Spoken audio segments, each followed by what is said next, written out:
Hello Year 4, this is your Tuesday English lesson and your TLP for today is Can I spot the features used in a guide? We are going to read this guide on how to look after a bearded dragon and then we're going to think about writing our own guide for a lost thing.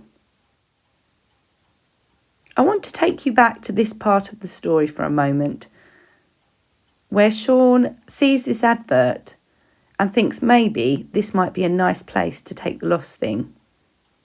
Are you finding that the order of day-to-day life is unexpectedly disrupted by objects without names, unclaimed property, troublesome artefacts of unknown origin, things that just don't belong, filing cabinets, leftovers? Don't panic. We've got a pigeonhole to stick it in. The Federal Department of Odds and Ends. So Sean and the lost thing are at the reception desk and they're about to fill in the forms to check in the lost thing when somebody taps Sean on the shoulder. I was looking around for a pen when I felt something tug the back of my shirt. If you really care about that thing, you shouldn't leave it here, said a tiny voice. This is a place for forgetting, leaving behind, smoothing over. Here, take this. I want you to imagine, though, that Sean ignores this advice and he checks in the lost thing, and the lost thing is here to stay.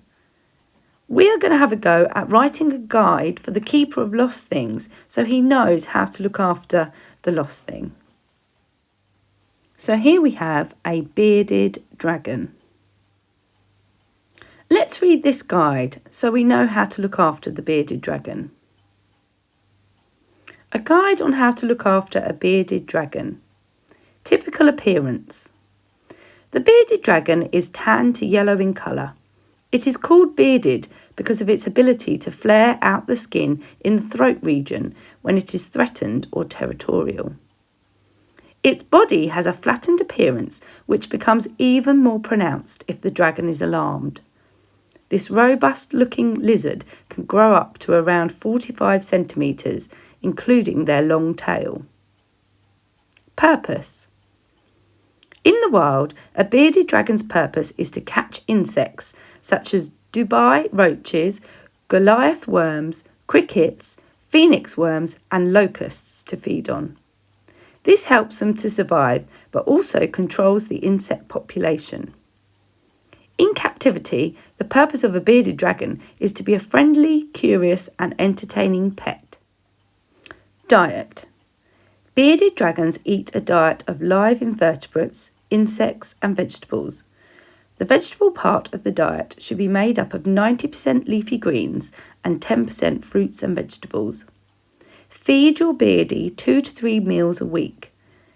This will be enough for adults and should consist of equal amounts of insects and greens. Live foods. Bearded dragons love crickets, which often come in a great quantity from pet shops and should last a long time. They also love live mealworms, which are simple and clean and make a delicious high-protein treat. Supplements. It is essential to give your beardie a good quality vitamin and mineral supplement. We recommend Nutribal or Repton on 2 or 3 meals. If your bearded dragon isn't given a good supply of vitamins and minerals, he could develop the irreversible illness such as metabolic bone disorder. Habitat. Enclosure. Due to their quick growth, it is best to have a large, well-ventilated enclosure, such as a 20 to 40-gallon glass terrarium with a screen top. At minimum, it should be 4 times the length and width of the lizard. Lighting.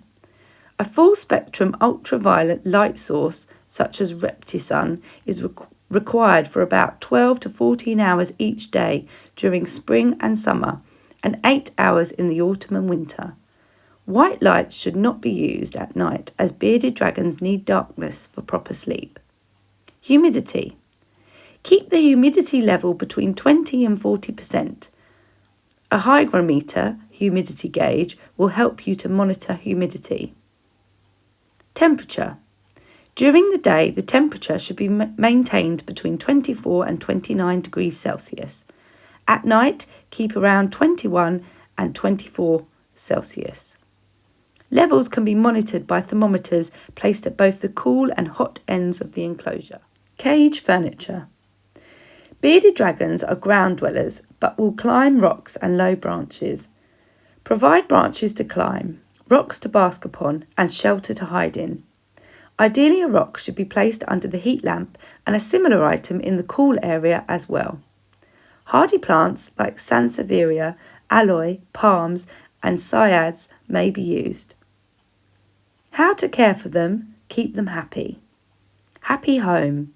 You can keep your bearded dragon happy by making sure you provide them with a comfortable, safe place to live. This should include a dark covered area that they can hide in, as although your bearded dragon is a curious creature, it can also be a little shy and nervous. Good food. You should also be certain to feed them delicious fresh vegetables and insects. Curious creature. Your curious, inquisitive little dragon likes to explore. Let him wander about a beardy-proofed room while under your supervision. Before letting him loose, get him used to regular, gentle, sensitive handling. It's a good idea to wear surgical gloves when handling your beardy, since he has sharp nails. The more you handle your bearded dragon, the more likely he is to relax and enjoy the time spent with you. Where to try and return them. If you find a lost, lonely bearded dragon, be sure to gently pop them in a box with breathing holes and take it to one of the nearest animal welfare centres, reptile rescue centres, National Centre for Reptile Welfare, the RSPCA. Funny facts. They are good climbers and often like to climb onto branches. They are common as pets due to their friendly nature. Bearded dragons often wave at each other. This is a way of signalling submission to more dominant individuals. There is no name for a group of bearded dragons, but the name for a group of lizards is a lounge of lizards. Their beards can inflate and turn black when they are displaying for each other. Bearded dragons can run up to 9 miles per hour, but for the most part, they are quite sedentary lizards. Okay, now that we've read the guide, we're going to have a look at it and see if we can pick out these key features. Maybe you could have a read back through it by pausing the screen and see if you can spot any of the following features. Headings and subheadings, use of bullet points, technical language specific to bearded dragons, emotive noun phrases that make you feel certain things for the bearded dragon, and direct instructions, imperative verbs, the things that tell you how to look after the bearded dragon directly. Okay, so I've had a go at highlighting the different features on the guide of how to look after a bearded dragon. You're now going to see the slides of this guide a bit closer up, so you can check if you were right.